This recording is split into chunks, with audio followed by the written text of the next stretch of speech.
Hello everyone, in this tutorial I will show you how to configure a wireless router. As you can see, we need a server, router, switch, a PC, and a wireless router.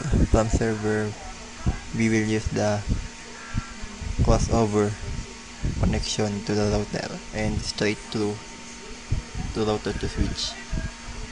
We will configure the IP address of the server.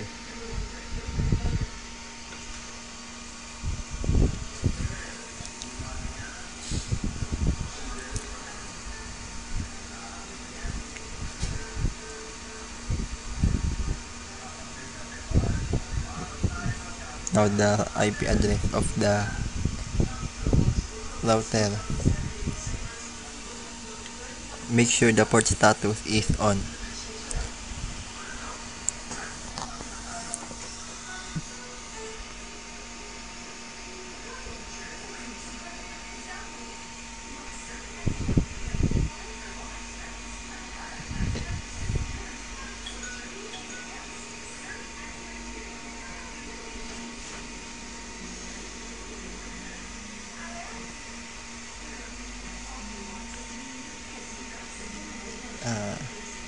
Internet type connection, or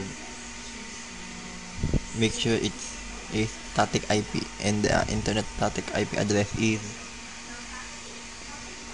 10.10.1.2,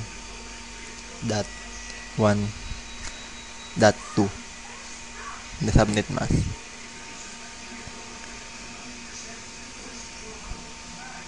And put the default gateway also.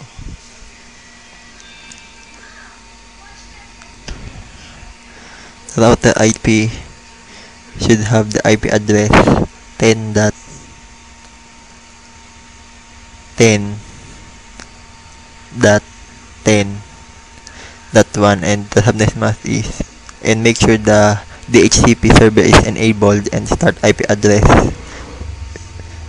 with the 10. Make sure to click the save settings. On the wireless tab, we will change the SSID or the network name in WRS1 and click the save setting.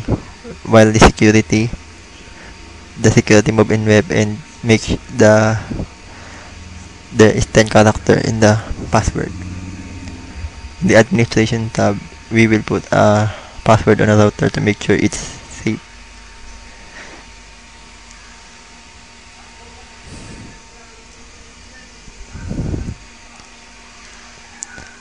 Click the save setting.